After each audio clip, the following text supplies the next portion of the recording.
வியாழக்கிழமை எடுத்த குட்டி குட்டி கிளிப்ஸ் தான் அன்றைக்கி எடுக்க முடிஞ்சிச்சு. பச்சை பயிர் கடைசல், காலிஃப்ளவர் வந்து டீப் ஃப்ரை பண்ணி ஹஸ்பண்டுக்கு மார்னிங் பிரேக்ஃபாஸ்ட் லஞ்ச் பேக் பண்ணி கொடுத்து விட்டுட்டேன். நான் அனமொழி ஸ்கேனதுக்கப்புறம் நெக்ஸ்ட் டே வந்து பிளட் டெஸ்ட் கொடுக்க சொல்லியிருந்தாங்க. அதுக்கு தான் கிளம்பியாச்சு. அப்புறம் நானும் மார்னிங் பிரேக்ஃபாஸ்ட் அதே தான் சாப்பிட்டேன். இது வந்து ஃப்ரைடே எடுத்த மினி விலாகு. இன்றைக்கி ஒரு ரெசிபி தான் பார்க்க போகிறோம். சிம்பிளாக மீல் மேக்கர் பிரியாணி எப்படி செய்யலான்னு தான் பார்க்க போகிறோம்.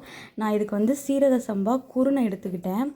சீரக சம்பா அரிசியில் என்ன டேஸ்ட்டு கிடைக்கிதோ அதுதான் குருணையிலே கிடைக்கிது. பட் சீரக சம்பா அரிசி வந்து சரியான ரேட்டாக இருக்குது. அதனால் நான் குருணை வாங்கி வச்சுருக்கேன். எனக்கு அதோடய டேஸ்ட் ரொம்ப பிடிக்கும்.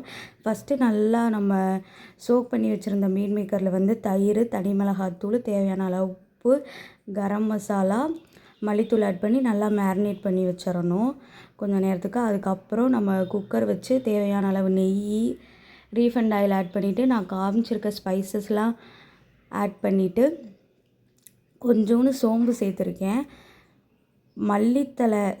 புதினா ஆட் பண்ணிவிட்டு கொஞ்சோண்டு தனி மிளகாத்தூள் ஆட் பண்ணி அது நல்லா பொரிஞ்சோனையும் நம்ம ஸ்லைஸாக கட் பண்ணி வச்சுருக்க ஆனியனும் 3 பச்சை மிளகாவும் ஆட் பண்ணிவிட்டு நல்லா வதக்கணும். எவ்வளோ நம்ம வந்து பிரியாணிக்கு வெங்காயத்தை நல்லா வதக்குறோமோ அவ்வளோ டேஸ்ட்டு கிடைக்கும். நல்லா வதங்கினதுக்கப்புறம் நான் 2 குட்டி தக்காளி தான் ஆட் பண்ணுவேன். தக்காளி அதிகமாக ஆட் பண்ணால் பிரியாணி தக்காளி சாதம் மாதிரி ஆயிரும். அதுக்கப்புறம் நம்ம இஞ்சி பூண்டு பேஸ்ட்டு தக்காளியில் ஆட் பண்ண பிறகு சிம்மில் வச்சுக்கணும். அப்போ தான் அடி பிடிக்காமல் இருக்கும்.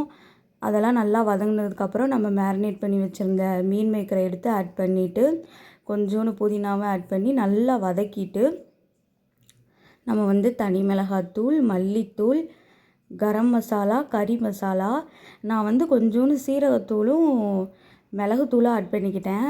நான் வந்து பிரியாணி பொடி வாங்க மறந்துட்டேன். அதனால் நான் இத்தனை தூள் ஆட் பண்ணேன். நீங்கள் பிரியாணி பொடி இருந்துச்சுன்னா அது ஒன்று மட்டும் ஆட் பண்ணாலே போதும்.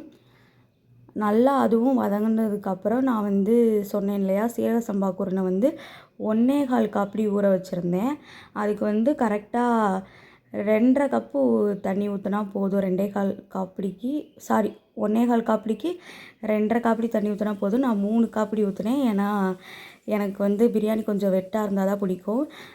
தண்ணிலாம் ஆட் பண்ணிவிட்டு நல்லா வந்து அந்த தண்ணி கொதித்ததுக்கப்புறம் நம்ம அரிசி ஆட் பண்ணால் தான் அந்த பிரியாணி வந்து நல்லாயிருக்கும். அதுக்கப்புறம் உப்பு தேவையான அளவு ஆட் பண்ணி குக்கரை மூடி வச்சுட்டு 10 நிமிஷம் தம் போட்டு இறக்குனீங்கன்னா biryani ready. Side by side நான் வந்து எக் பாயில் பண்ணிட்டு தயிர் வெங்காயம் போட்டுட்டேன். கத்திரிக்காய் உருளைக்கிழங்கு போட்டு கூட்டும் வச்சுட்டேன். இந்த வீடியோ உங்களுக்கு பிடிச்சிருச்சுன்னா மறக்காமல் நம்ம சேனலை சப்ஸ்கிரைப் பண்ணிக்கோங்க. உங்கள் ஃப்ரெண்ட்ஸுக்கும் ஷேர் பண்ணிக்கோங்க. நெக்ஸ்ட் வீடியோவில் பார்க்கலாம். பாய்.